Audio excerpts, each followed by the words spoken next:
మీ బిడ్డ మీద ఇంతమంది దాడి చేస్తా ఉన్నారు. అయినా మీ బిడ్డ అదరుడు, అయినా మీ బిడ్డ బెదరుడు. కారణం ప్రజలనే శ్రీకృష్ణుడి అండ ఉన్న అర్జునుడు మీ బిడ్డ. చేసిన మంచి మీద ఆ దేవుడి మీద నమ్మకం ఉంది కాబట్టి అర్జునుడి మీద ఒక బాణం వేసినంత మాత్రాన కురుక్షేత్ర సమరంలో కురుక్షేత్ర యుద్ధాన్ని కౌరవులు గెలిచినట్టు కాదు. ఒక బాణం వేసినంత మాత్రాన, జగన్ మీద ఒక రాయి విసిరినంత మాత్రాన, జగన్ మీద ఒక రాయి విసిరినంత మాత్రాన జరగబోయే ఎన్నికల కురుక్షేత్రంలో ఆ దుష్ట చతుష్టయం ఓటమిని, ఆ పెత్తందారుల ఓటమిని, మన పేదల ప్రభుత్వం గెలుపును ఎవ్వరూ ఆపలేరు.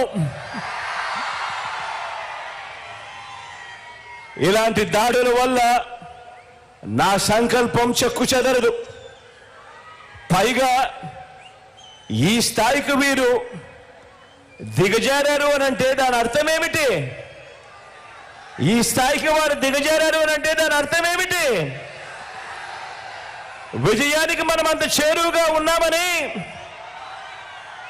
విజయానికి వాళ్ళంత దూరంగా ఉన్నారనే కదా దాని అర్థము.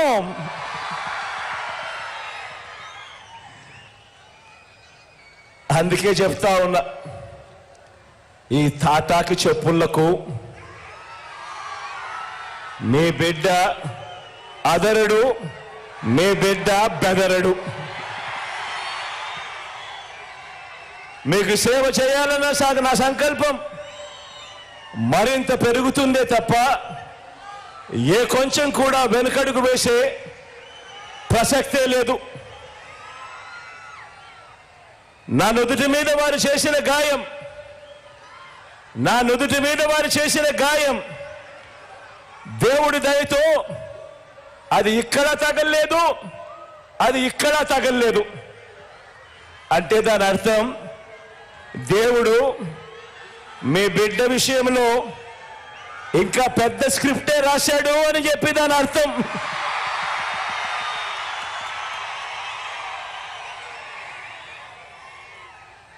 నా నుదుటి మీద